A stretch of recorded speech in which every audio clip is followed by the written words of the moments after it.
하나님께서 선지자 사무엘을 통해 사울 왕에게 명령을 주셨습니다.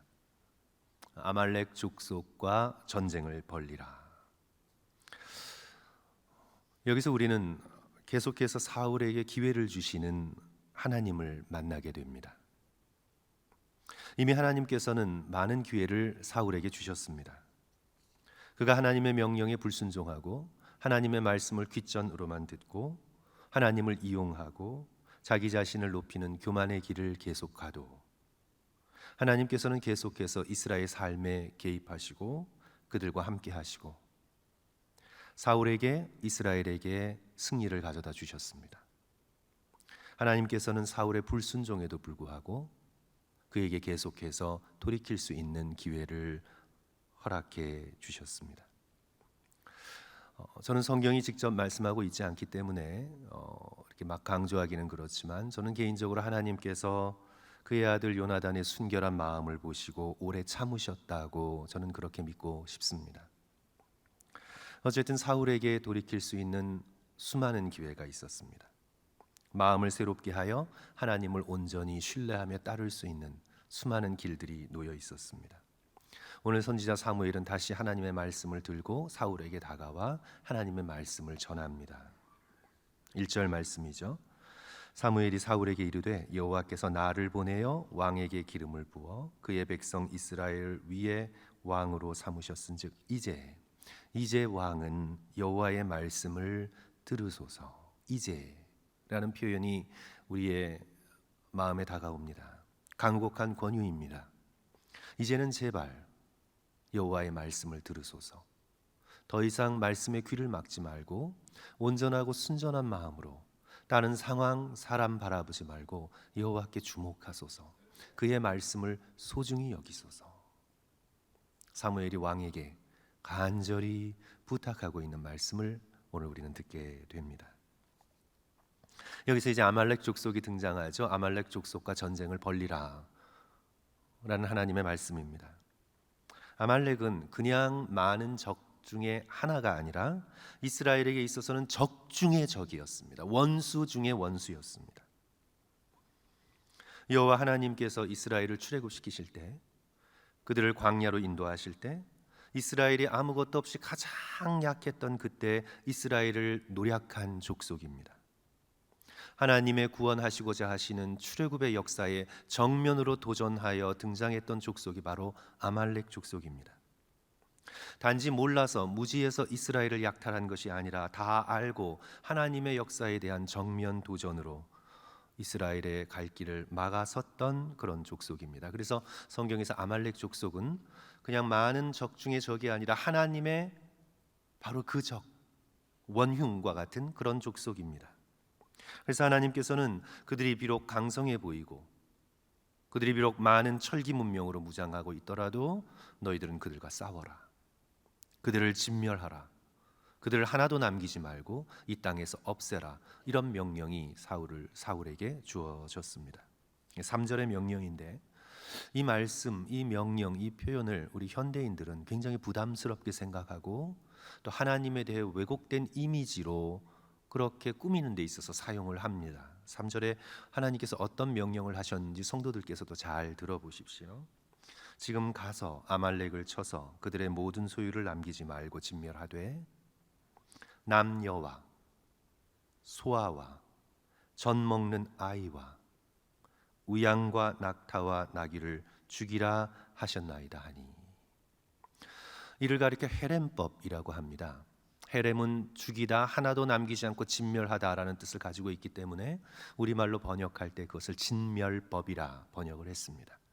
헤렘법, 진멸법, 하나도 남기지 않고 생명의 씨앗을 하나도 남기지 않고 전부 다 하나님께로 돌려 진멸하라. 하나님께서 이 땅 가운데 생명을 주셨는데, 그래서 하나님께서 주신 생명으로 살아가고 있는데 그 생명을 거두어 하나도 남기지 말고 도로 하나님께로 올리라. 그래서 이 진멸법의 핵심은 제사의 개념을 가지고 있습니다. 하나님께 속한 것들을 완전히 다시 하나님께 돌리라. 하나님께서 그 생명이 이 땅 가운데 움직이는 것을 볼 수가 없으셨습니다. 오늘 현대인에게 이 명령은 커다란 걸림이 됩니다. 특히 남녀, 소아, 젖먹는 아이까지 남자들이 죽는 건 좀 참을만 해요. 성도 여러분, 남자 성도들이 불쌍합니다. 사실은 남자들이 죽는 건 뭐 전쟁에서 워낙 많이 죽어서 뭐 남자들이 죽는 건 뭐 그래 괜찮아 그렇게 생각해요.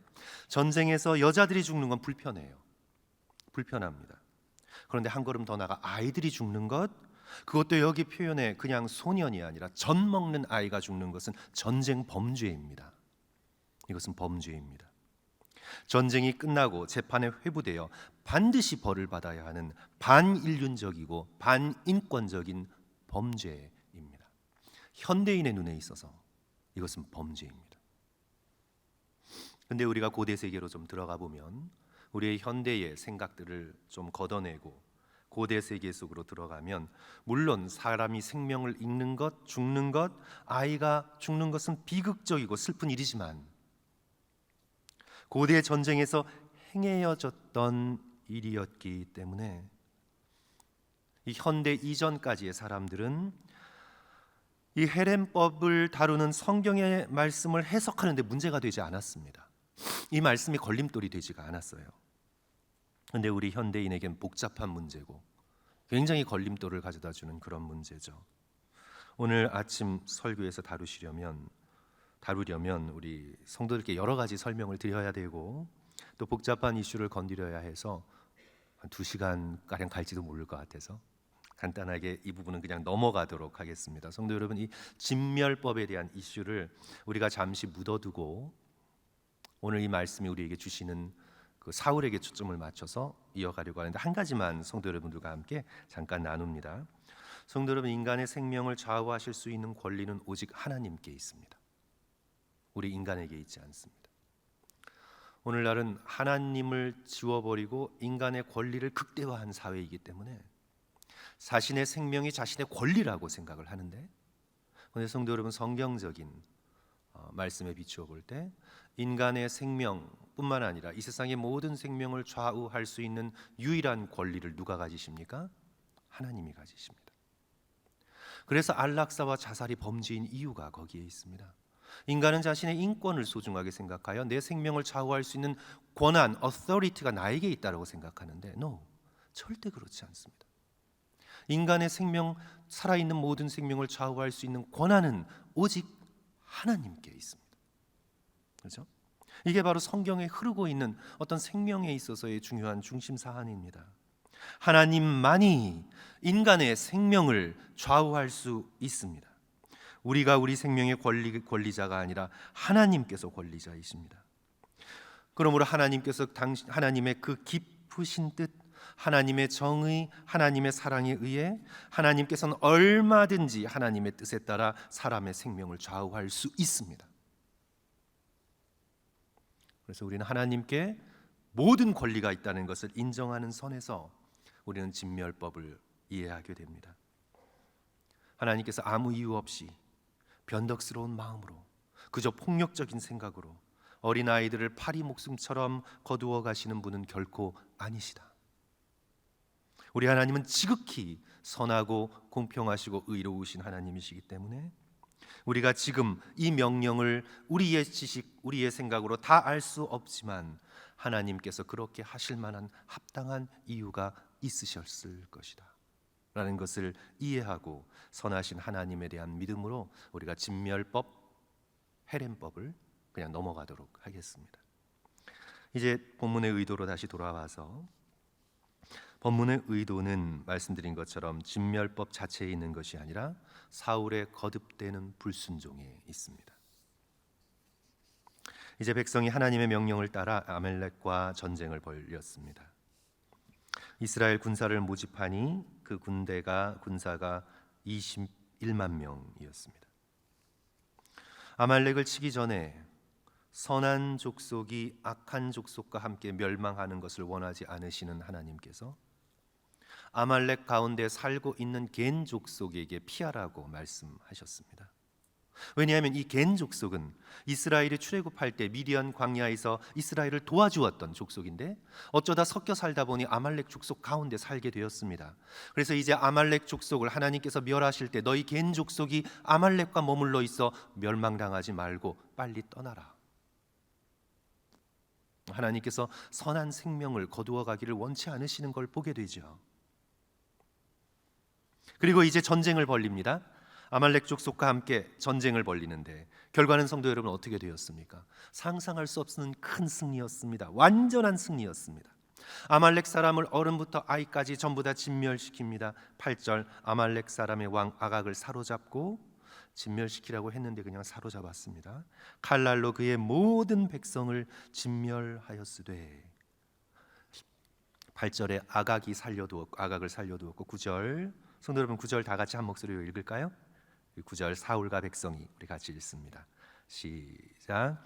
사울과 백성이 아각과 그의 양과 소의 가장 좋은 것 또는 기름진 것과 어린 양과 모든 좋은 것을 남기고 진멸하기를 즐겨 아니하고 가치 없고 하찮은 것은 진멸하니라. 하나님의 말씀에 대한 순종보다 눈에 보기 좋은 것을 선택합니다. 이게 사울의 패턴입니다. 오늘 이 본문 말씀에서 좋은 것 이것이 반복되죠. 양과 소의 가장 좋은 것 남겼습니다. 어린 양과 모든 좋은 것 남겼습니다. 그것들을 남깁니다. 후에 이제 사울은 제사 때문이라 변명하지만 사실은 자기를 위한 것입니다. 창세기부터 요한계시록까지 성경을 흐르는 가장 중요한 주제 가운데 하나가 보이지 않는 하나님의 말씀을 믿고 순종할 것인가? 아니면 보이는 세상의 것들을 더 사랑할 것인가? 바로 이 두 가지 질문입니다. 에덴 동산에서 선악과를 먹지 말라는 하나님의 말씀을, 하나님의 선하심을 믿고 하나님의 계획을 믿고 순종할 것인가? 아니면 먹음직도 하고 보암직도 한 그 선악과에 유혹되어 하나님의 말씀을 거절할 것인가? 우리는 아담이 섰던 선택처럼 하와가 섰던 선택처럼 언제나 일상생활 속에서 이 두 가지 선택 가운데 서 있습니다. 그 선택이 아무리 작게 보이고 크게 보이던 상관없이 우리 모두는 이 두 가지 중에 하나를 선택하도록 부름받고 있습니다. 출애굽 후에 이스라엘의 범죄를 보십시오. 신의 산에서 주시는 십계명의 말씀에 순종할 것인가? 아니면 보이는 황금 송아지를 숭배할 것인가? 모든 이스라엘 백성은 이 두 가지 중에 하나를 선택해야 합니다. 중간지대는 없습니다. 광야에서 예수님께서 당하신 시험을 생각해 보십시오. 세상 만국의 영광을 보여주며 내가 내게 절하면 이 모든 것을 내게 주리라. 보기 좋은 세상의 영광을 선택할 것인가? 아니면 예수 그리스도께서 대답하셨습니다. 사단아 물러가라. 기록되었으되 주 너희 하나님을 경배하고 다만 그를 섬기라. 보이지 않는 하나님에 대한 순종과 보이는 세상 것들에 대한 숭배. 여기서 사울은 철저히 실패합니다. 하나님께서 수많은 기회를 주셨습니다. 마음을 돌이킬 수 있는 시간을 주셨습니다. 철저히 실패합니다. 하나님의 말씀을 거슬러 자기의 눈에 좋은 것들을 남깁니다. 그리고 가치 없고 하찮은 것들을 진멸합니다. 제가 헤렘법에 대해 설명을 드릴 때 헤렘법은 하나님께 드리는 번제를 닮았다고 했습니다. 하나님께 희생으로 제사로 다 올려드리는 것입니다. 그러니까 지금 사울의 멘탈리티, 사울의 삶의 태도는 이 행동과 이 선택에 하나님께는 가치 없고 하찮은 것을 올려드리고 자신을 위해서는 보기 좋은 것을 남기는 그의 마음속에 깊은 자기 자신만을 위한 디자이어. 우리는 그것이 오늘 이 본문에서 드러나는 것을 보게 됩니다. 말씀드리는 것처럼 하나님께서 여러 기회를 주셨습니다. 사울에게 주셨습니다. 끝내 마음을 돌이키지 못합니다. 성도 여러분, 하나님의 오래 참으심은 오래 참으심이지 영원한 참으심이 아닙니다. 이제 때가 이르러 하나님께서는 더 이상 참으실 수 없어 사울을 버리십니다. 하나님께로 마음을 향하고 있는 자 다윗을 주목해 보시고 그를 높이십니다. 이 본문에서 우리가 배우게 되는 교훈은 성도 여러분 어떤 것입니까? 두 가지 간단하게 생각하며 오늘 말씀 마칩니다. 첫째로 우리는 지금 하나님의 은혜의 때를 살고 있으니 이 은혜의 때에 우리의 마음을 하나님을 향해 돌이키도록 우리는 함께 노력하고 헌신해야 되겠습니다. 고린도후서 6장 2절 하반절에서 사도 바울은 이 시대, 오늘 우리가 살고 있는 이 시대를 가리켜 보라 지금은 어느 때입니까? 은혜 받을 만한 때요. 보라 지금은 구원의 날이로다. 언제가 은혜 받을 만한 때입니까? 바로 지금이. 저와 여러분이 숨쉬고 있는 지금 오늘 하루가 바로 하나님의 은혜의 때입니다.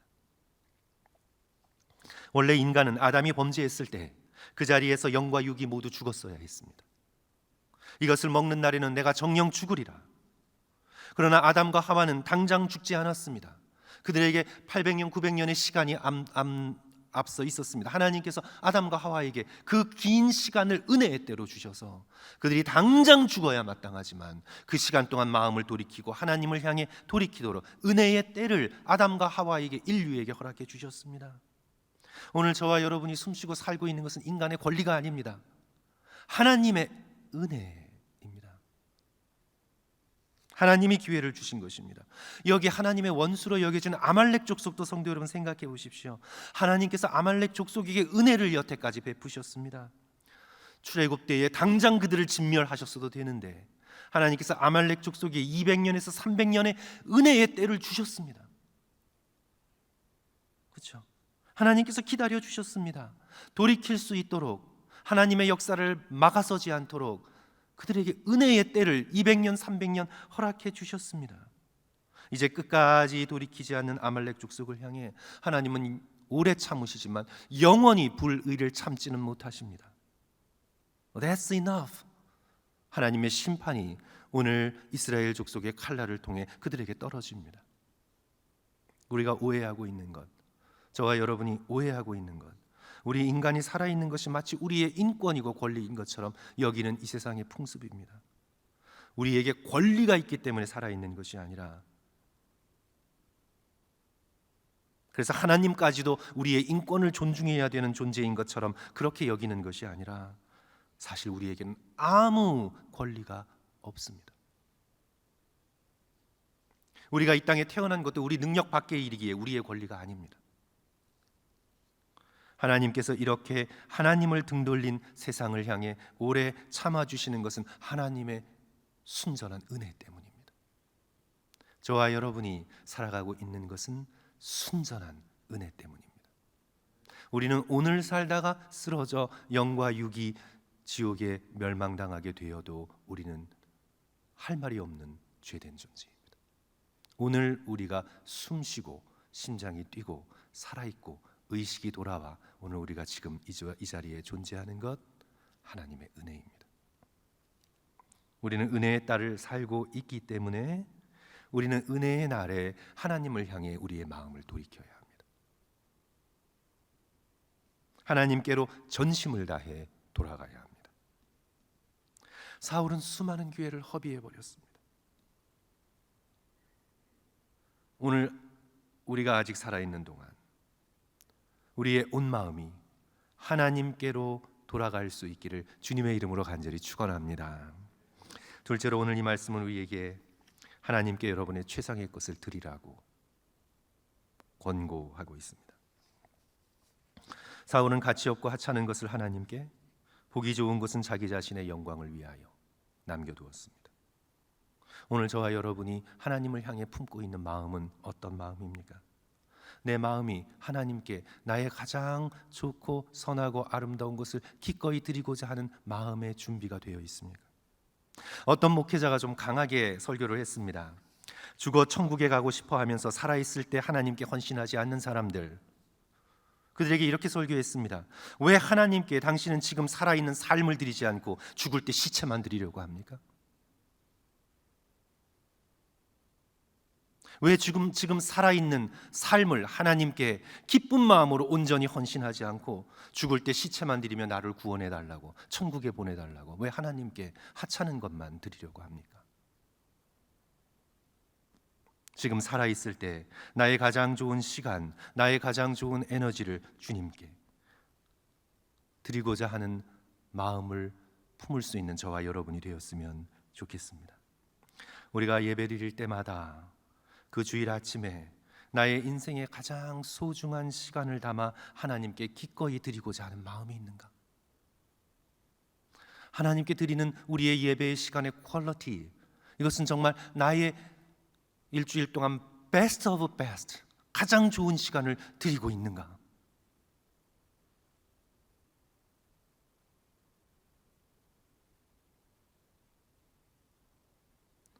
하나님께 가치 없고 하찮은 것, 내 인생에 남은 부스러기, 나의 필요와 나의 쾌락을 다 채우고 남으면 남은 것들을 그저 혹시 문제가 있을까 봐, 혹시 하나님이 치실까 봐, 혹시 지옥에 갈까 봐 두려워. 하나님께 그저 부스러기의 시간과 부스러기의 삶만 드리고자 하는 그런 마음을, 사울의 마음을 가지고 있지 않은가. 마땅히 하나님께서는 나의 최고를 받으시기에 합당하신 영광스러운 분이신데 하나님을 향해 품고 있는 나의 마음은 어떤 것인가? 한마디로 저와 여러분에게 있어서 하나님은 최고이신가? 아니면 우선권에 있어 저 아래에 떨어져 있는 그런 분이신가? 사울에게 하나님은 그런 분이셨기에 하나님의 말씀을 하찮게 여깁니다.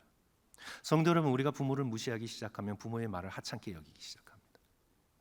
부부가 서로를 무시하기 시작하면 서로의 말을 들은 척난 척합니다. 사울이 하나님의 말씀을 계속해서 무시하는 것은 하나님을 무시하기 때문입니다.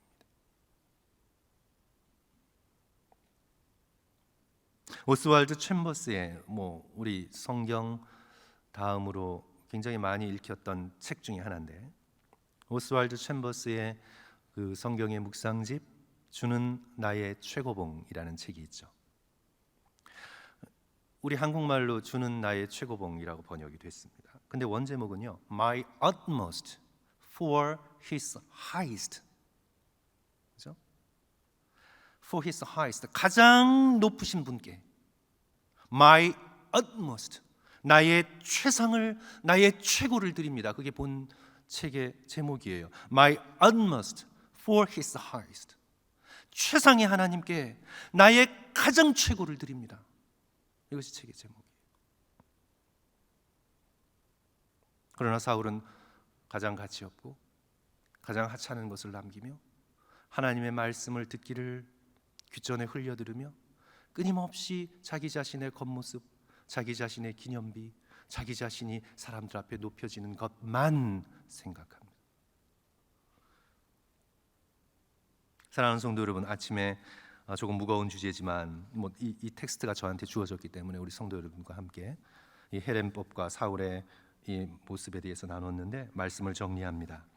사랑하는 성도 여러분, 성경을 통해 저와 여러분을 향해 지금도 말씀하고 계시는 하나님께 나아가 우리가 은혜의 때를 살고 있습니다. 저와 여러분의 utmost, 최상의 것을, 우리의 생명을, 우리의 삶을 하나님께 드리며 우리의 삶을 받으시기에 합당하신 그런 하나님께 참된 믿음으로, 참된 사랑으로 나아갈 수 있는 저와 여러분 되게 해달라고 성령의 도우심을 간구하며 부르짖는 저와 여러분 되시기를 주님의 이름으로 간절히 축원합니다.